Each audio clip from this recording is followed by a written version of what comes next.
With the ending of Squid Game Season 2, we're left to wonder and theorize about what might happen in Season 3. Thankfully, Netflix has promised that the final season will be released this year, so we won't have to wait another 3 years. Rumors suggest a release date around July 27th, though Netflix hasn't confirmed anything yet. In today's video, I'll share 5 shows similar to Squid Game that are definitely worth your time as we wait for the final season. Let's dive in. We start this list with the 8th show. 8 individuals are trapped in a mysterious 8-story building where they participate in a tempting yet dangerous game show that rewards them with money as time passes. The show is more thought-provoking, and it is even more precise and harsher criticism on the society we live in, with much more humor than Squid Game. Each episode is filled with very interesting and brilliant ideas. The structure of the show is very thought out. The acting is amazing. The cinematography and music are also perfect. However, the best part of the show is in the message. Behind its ruthless depiction of the social structure, the show makes us question about our common misconception of justice and fairness in a very original way. After all, we are all born into random social classes, just like the characters in the 8 show. While it has a similar message to Squid Game regarding systemic poverty and exploitation for entertainment, this series plunges into it much more deeply and explicitly. The violence sometimes devolves briefly into overt gore, though is offset with the dark and slapstick humor, which gives this series a life of its own. Another interesting part about this show is that we see things from the main character perspective. He is the type of person who makes up the majority of people in our world. Not a hero, nor a cruel. He's just normal, not handsome, not ugliest, not intelligent or stupidest. He has fear, cowardice, weakness, selfishness, kindness, and chose to break out at the end of the show to protect what is right. Next on the list is the Brazilian young adult series 3%, set in a dystopian world under a totalitarian government. In this society, 20-year-olds have a single chance to escape poverty and live among the rich and privileged on an island paradise. To make it, they must pass the process, a series of tests designed to evaluate their worth. These tests range from simple interviews to solving fake crime scenes to deciphering hallucinations induced by gas. Much like Squid Game, the goal is to survive and make it to the next round. If you loved Squid Game, let me tell you why 3% should be next on your watch list. First off, high-stakes competition. Just like Squid Game, 3% thrives on intense, high-pressure scenarios where survival and success depend on strategy, wit, and alliances. Every challenge in the process pushes participants to their limits, creating that same tension and suspense that kept us glued to Squid Game. Then there's the social commentary. Both shows dive deep into inequality. While Squid Game exposes the desperation fueled by capitalism, 3% takes on class division, showing the extreme lengths people will go to escape poverty. The way both explore privilege and injustice is equally thought-provoking. What makes it even better is the complex characters and motivations. In 3%, every character has a backstory that's rich and relatable. Their struggles feel personal, and just like in Squid Game, you'll find yourself rooting for them, questioning their decisions, and wondering what you'd do in their place. If you enjoyed the themes of morality and ethics in Squid Game, 3% won't disappoint. It explores similar dilemmas, like what sacrifices are worth making for a better life, and whether it's possible to stay ethical in a corrupt system.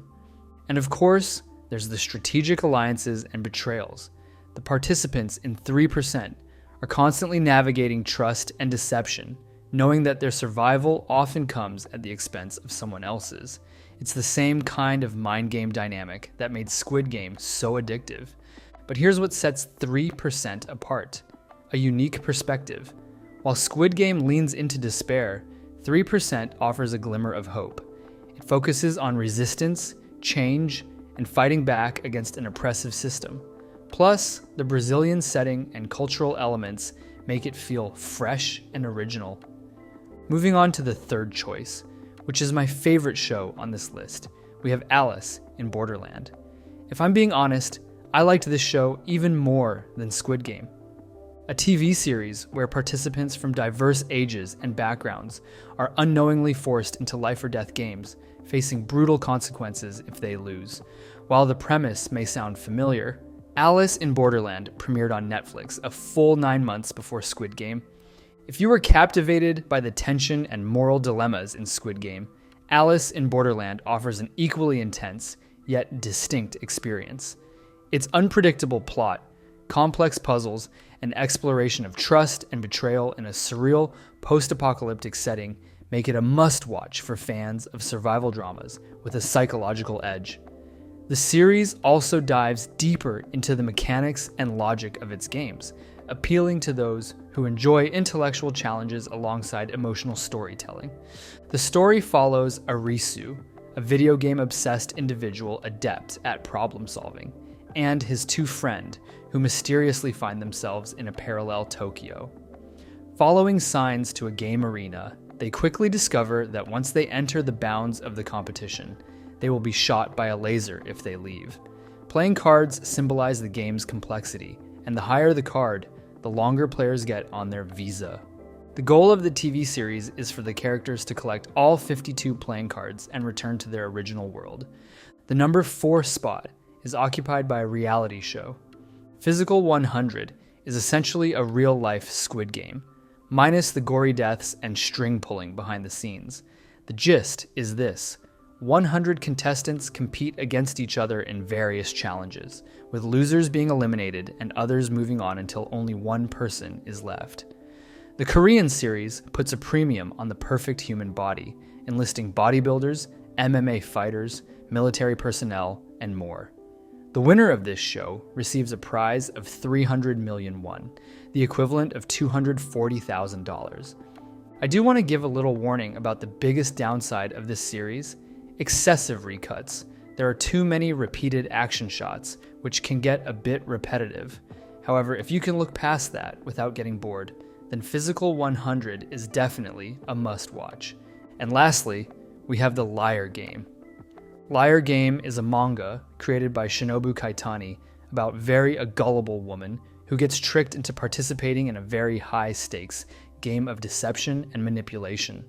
Participants must lie, cheat, and strategize to win vast sums of money, but losing comes with crippling debt.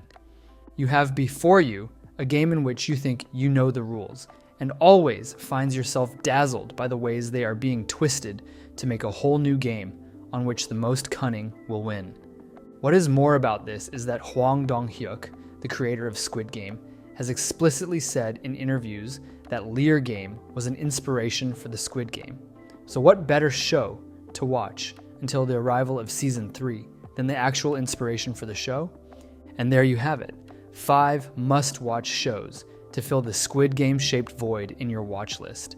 Each one brings its unique flavor of suspense, strategy, and social commentary, offering a fresh perspective on the themes we loved in Squid Game. Which of these will you watch next? Or do you have other recommendations for fans of survival dramas? Let us know in the comments, and don't forget to like and subscribe for more curated TV and movie picks. See you in the next video.